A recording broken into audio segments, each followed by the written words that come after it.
I'm a retired professor of psychology from Wellington University. The following is my story regarding my time there. In particular, my time with Calvin Dowler. I taught a psychology class of more than 75 students who ranged from freshmen to seniors. The classroom itself was one of those theater-like rooms you see in the movies. The chairs and their built-in boards ascended to the top of the room. Naturally, my more inattentive students sat in the very back, which is to say they sat at the very top, in the darkness. You see, I liked my classroom's lighting a certain way, dimly lit. Any deviation from that interfered with my lecture. I couldn't, and still can't, concentrate with bright lights. My first assignment was to have the students write an essay on the topic of psychology, of course. The prompt was, "What do you think psychology is?" Some of the essays turned in were great. Others were expectedly half-assed. And some were never turned in at all. But Calvin Dowler's essay, my. It was almost as if he had written it before and knew what was expected of him. Needless to say, I gave him full credit, and he was the only one who got a perfect score. Mr. Dowler was an excellent student, superb. Although I informed the class that I don't take attendance, he always showed up on time and never missed a day. Never.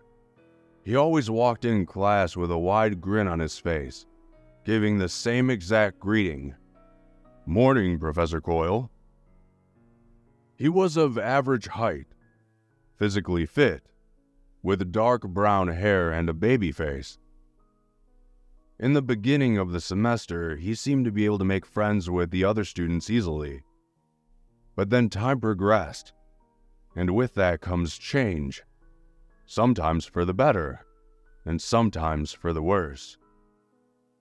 As a professor of psychology, I'm quite good, and in fact certified, for evaluating individuals.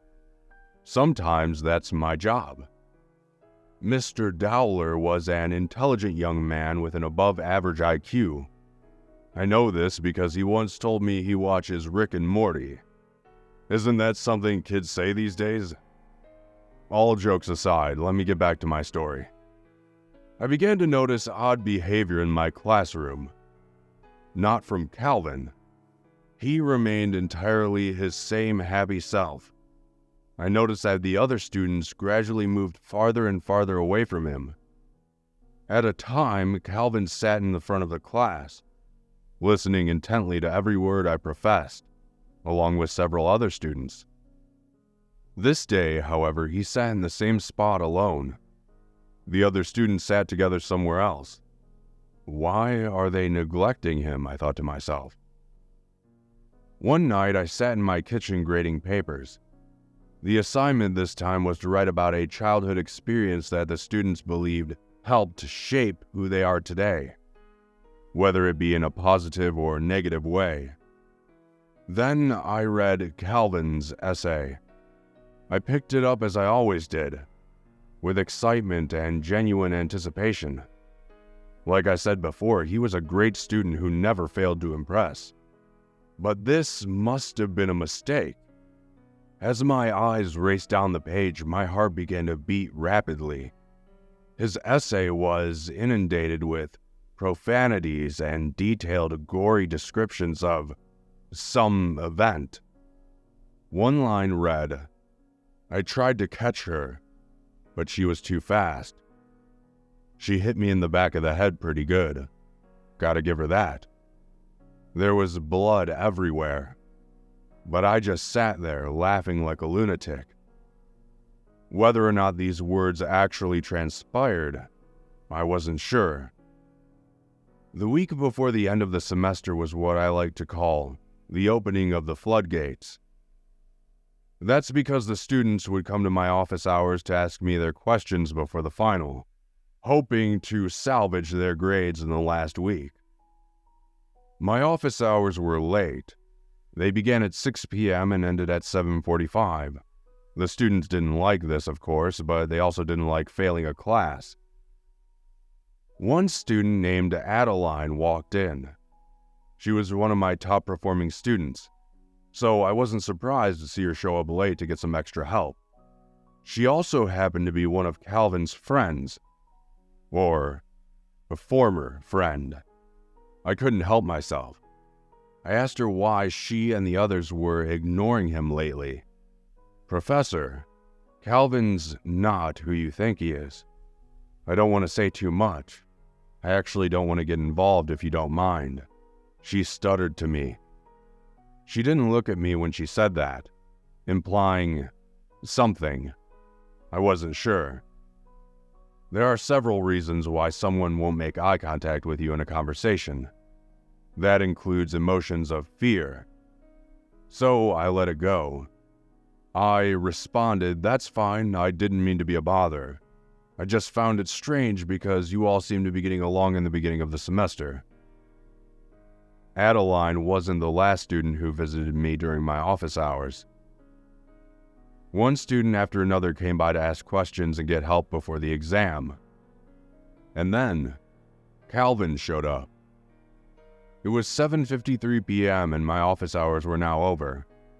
But I made an exception for Calvin. After all, he was my best student. But I also wanted to ask him some questions myself. He walked in and sat down, with his eyes on the floor the whole time. Before I could speak, he let out a quick, "Sorry." Pretending to be ignorant, I tilted my head for more elaboration. "I sent you something in place of my actual essay assignment. That was an accident. I didn't mean to turn that in. I have no idea how it got mixed up in there." "Oh, it's fine. Here you are." I handed him back his foul, gruesome, curse-filled essay. He then unexpectedly got up and headed for the door. I asked him where he was going.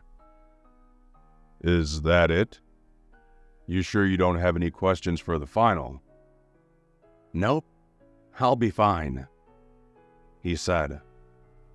I didn't get to ask him my questions. Mainly, why did he write that in the first place? It was dark outside by the time he left, but I didn't leave just then. I just couldn't stop thinking about it. I began to connect the dots, sitting there at my desk as if solving a mystery. Students have shunned him, including his best friends and his study group. He accidentally sends me this sadistic letter which, even now, I have no idea if it's true or not.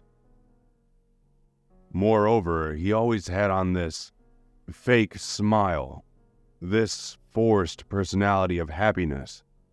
But lately, he's been showing more antisocial behavior. Adeline seemed horrified when I asked her about him. "What's going on?"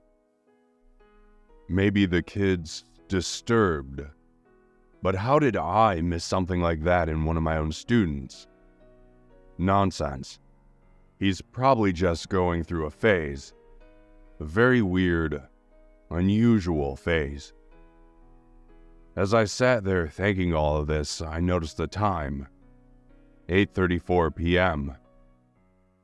I grabbed my coat, switched off the lights, locked up my office, and left the building. I got in my car and started the engine. I drove off, speeding through empty streets. I made a sharp turn, spilling my cold, forgotten coffee all over the passenger seat. When I arrived at the next stop sign, I took some time to clean up a little. That's when I noticed Calvin's letter, the same one I returned to him just a few minutes ago, sitting on the passenger seat. I was shocked and confused. As I continued driving, I adjusted my rearview mirror, only to find that a wide, male grin had filled it.